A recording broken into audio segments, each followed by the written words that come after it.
ఇప్పుడు 5వ జ్యోతిర్లింగమైన వైద్యనాథ్ జ్యోతిర్లింగాన్ని దర్శిద్దాం.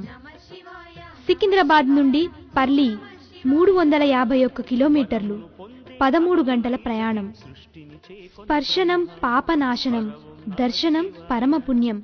వైద్యనాథ జ్యోతిర్లింగం ప్రాచీన కాలంలో వైజయంతి, జయంతి, కాంతాపురి అనే పేర్లతో విరాజిల్లుతున్న క్షేత్రమే పర్లి వైద్యనాథ జ్యోతిర్లింగ క్షేత్రం. రావణాసురుడు శివానుగ్రహం కోసం తపస్సు చేశాడు. ఎంతకీ శివానుగ్రహం లేకపోయేసరికి 10 తలల్ని కూడా తర్పణం చేయబోతాడు. అనుగ్రహించిన శివునికి మొక్కిన రావణుడు, నీవు కైలాసం వీడి నా లంకలో ఉండమని కోరతాడు. అప్పుడు శివుడు, నాయనా, నా స్వరూపమైన ఆత్మలింగాన్ని తీసుకువెళ్ళు అని అంటాడు. ముందుగా వినాయకుని స్మరించని రావణునికి బుద్ధి చెప్పాలని బాలభటుడి వేషంలో వచ్చిన వినాయకుడికి సంధ్యావందన వేళ శివలింగాన్నిస్తాడు రావణుడు. కాని రావణుడు వచ్చేలోపే శివలింగాన్ని భరించలేక భూమిపై ఉంచుతాడు వినాయకుడు. గత్యంతరం లేక లింగాన్ని వదిలి లంకకు వెళ్ళిపోతాడు రావణుడు. చితాభూమి అనే ప్రదేశంలో ఉన్న వైద్యనాథ లింగాన్ని ఎందరో మునులు, ఋషులు, దేవతలు దర్శించి శివానుగ్రహం పొందారు. కర్మఫలం వలన దీర్ఘవ్యాధులకు, ఈతి బాధలకు గురి అవుతున్న మనుజాలి ఈ వైద్యనాథుని శివలింగార్చనతో విముక్తి పొందుతున్నారు. మార్కండేయుణ్ణి మృత్యుపాశం నుండి తప్పించిన శివుడు ఈ వైద్యనాథుడే.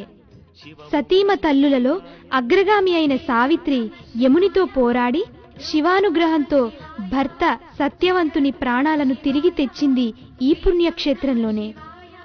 ఈ వైద్యనాథ లింగానికి తల ఆనించి మ్రొక్కవచ్చు. అలా చేస్తే పాపకర్మల నుండి విడువడి ముక్తులవుతారు.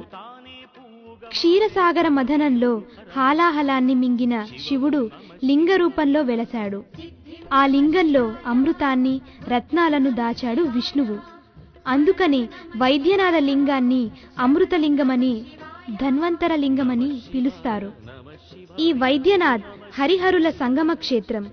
శివుని బిల్వపత్రాలతో, విష్ణువుని తులసి పత్రాలతో పూజిస్తారు. వైద్యనాథ్ పరిసర ప్రాంతాలలో ఆయుర్వేద మందులు తయారు చేయడానికి అవసరమైన మూలికలు లభిస్తాయి. కావున వైద్యనాథేశ్వరుడు సకల రోగహరుడు. పరిలి వైద్యనాథ్ జ్యోతిర్లింగం దర్శనం ఒక మహద్భాగ్యం. ఈ జ్యోతిర్లింగ దర్శన స్పర్శ వలన శారీరక, మానసిక దీర్ఘకాల రుగ్మతలు మాసిపోతాయి. అందుకే అనేక ప్రాంత ప్రజలు ఈ వైద్యనాథేశ్వరుని దర్శించి, తాకి, కొలచి రోగ విముక్తులవుతున్నారు. అందుకే చేతులారంగా శివుని పూజించండి, హరనామ స్మరణం చేయండి. శివ ఓం నమః శివాయ. ఆది నమః శివాయ, అంతం నమః శివాయ, దేవం నమః శివాయ, సత్యం నమః శివాయ. పాపహరణమే శిఖర దర్శనం.